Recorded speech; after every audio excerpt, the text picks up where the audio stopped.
ആ അമ്മ വന്ന് വിളിക്കുമ്പോൾ കണി കാണാൻ വരാറാണ് പതിവ്.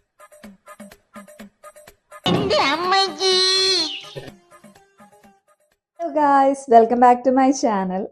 അപ്പോൾ ഇപ്രാവശ്യത്തെ വിഷുവിന് അമ്മയ്ക്ക് വയ്യാതിരിക്കുന്നതുകൊണ്ട് ഞാനാണ് കണിയൊക്കെ ഒരുക്കാൻ പോകുന്നത്. ഞാൻ എൻ്റെ ലൈഫിൽ ഫസ്റ്റ് ടൈമാണ് കണി ഒരുക്കുന്നത്. സാധാരണ ആ അമ്മ വന്ന് വിളിക്കുമ്പോൾ കണി കാണാൻ വരാറാണ് പതിവ്. സദ്യ ഞാനും അച്ഛനും കൂടെ പ്രിപ്പയർ ചെയ്യാമെന്നാണ് വിചാരിക്കുന്നത്. ഇത് ഒരു വിഷു വ്ലോഗായിട്ടായിരിക്കില്ല ഞാൻ പോസ്റ്റ് ചെയ്യാൻ പോകുന്നത്. കാരണം വിഷുവിൻ്റെ പരിപാടികളൊക്കെ കഴിഞ്ഞതിന് ശേഷം നമ്മൾ ഒരു ചെറിയൊരു ഫോട്ടോഷൂട്ട് പ്ലാൻ ചെയ്തിട്ടുണ്ട്. എൻഗേജ്മെൻറ്റിൻ്റെ സേവ് ദ ഡേറ്റ് പോലെ ഒരു ഷൂട്ട് പ്ലാൻ ചെയ്തിട്ടുണ്ട്. അപ്പോൾ അതിന്നാണ് പറഞ്ഞിരിക്കുന്നത്. അപ്പോൾ അത് നമുക്ക് ഷൂട്ട് ചെയ്യാൻ പോകണം. അപ്പോൾ അതൊക്കെ ചേർന്നുകൊണ്ടൊരു എല്ലാം കൂടിയുള്ള ഒരു മിക്സ് ആയിട്ടുള്ളൊരു വ്ലോഗായിരിക്കും ഇത്. അതുകൊണ്ട് തന്നെ ഇത് ഞാൻ ഈ മന്ത് തന്നെ പോസ്റ്റ് ചെയ്യണം എന്നൊരു നിർബന്ധവും ഇല്ല കേട്ടോ. മേ ബി എൻഗേജ്മെൻറ്റിൻ്റെ വീഡിയോസൊക്കെ ഇട്ടതിന് ശേഷമായിരിക്കും ഞാൻ ഈ വ്ലോഗ് പോസ്റ്റ് ചെയ്യാം.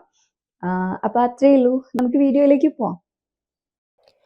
എൻ്റെ ലൈഫിൽ ആദ്യമായിട്ടാണ് കേട്ടോ ഞാൻ കണിയൊരുക്കുന്നത്. അതുകൊണ്ട് തന്നെ ഇത് എനിക്കൊരു പുതിയ എക്സ്പീരിയൻസ് ആയിരുന്നു. സാധാരണ കണിയൊരുക്കി വെച്ച് അമ്മ വിളിക്കാറാണ് പതിവ്. ഇപ്രാവശ്യം നേരെ വിപരീതമായിരുന്നു.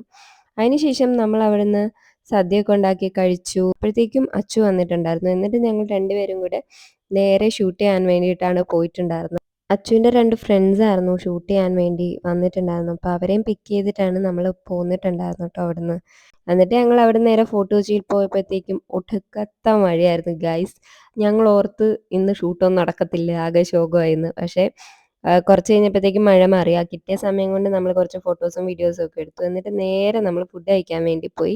ലോഡഡിലായിരുന്നു കഴിക്കാൻ വന്നിട്ടുണ്ടായിരുന്നത്. എന്നിട്ട് അവിടുന്ന് ഫുഡ് കഴിച്ച് നേരെ തിരിച്ച് വീട്ടിലെത്തിയപ്പോഴത്തേക്കും വിഷുവിൻ്റെ കാര്യങ്ങളൊക്കെ ആയതുകൊണ്ട് പടക്കങ്ങളും കാര്യങ്ങളൊക്കെ ഉണ്ടായിരുന്നു.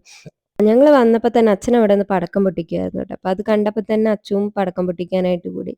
അപ്പോൾ പിന്നെ ഞാനും വിചാരിച്ചു എന്നാൽ പിന്നെ ഞാനും കൂടാം. അങ്ങനെ ഞങ്ങൾ 3 പേരും കൂടെ അവിടെ നിന്ന് പടക്കമൊക്കെ പൊട്ടിക്കുമായിരുന്നു. അങ്ങനെ ചെറിയ ചില ആഘോഷങ്ങളും പരിപാടികളും ഒക്കെ ആയിട്ട് ഈ വർഷത്തെ വിഷു ആഘോഷം അങ്ങനെ കഴിഞ്ഞു. അപ്പോൾ അതെല്ലാം കഴിഞ്ഞിട്ട് ഞങ്ങൾ പിന്നെ റിഹേഴ്സലിൻ്റെ പരിപാടിയായിരുന്നു കേട്ടോ. ഇപ്പം നിങ്ങൾ ഈ കാണുന്നത് ഞങ്ങളുടെ എൻഗേജ്മെൻറ്റിന് വേണ്ടി ഞങ്ങൾ റീൽ എടുക്കാൻ വേണ്ടി റിഹേഴ്സൽ ചെയ്യുന്നതാണ്. അപ്പോൾ അതിൻ്റെ വീഡിയോ ഞാൻ നമ്മുടെ യൂട്യൂബ് ഷോർട്സിൽ ഇട്ടിട്ടുണ്ട് കേട്ടോ. ഇതാണ് ഫൈനൽ ഔട്ട്പുട്ട് എന്ന് പറയുന്നത്. ഞങ്ങളൊരു വിൻറ്റേജ് തീമായിരുന്നു പിടിച്ചിട്ടുണ്ടായിരുന്നത്. അത് അത്രയും ഭംഗിയായിട്ട് തന്നെ രോഹിത്ത് ക്യാപ്ചർ ചെയ്ത് തന്നു. അപ്പോൾ അത്രയേ ഉള്ളൂ ഇന്നത്തെ വീഡിയോ. മറ്റൊരു വീഡിയോ ആയിട്ട് വീണ്ടും കാണാം. ടാറ്റാ.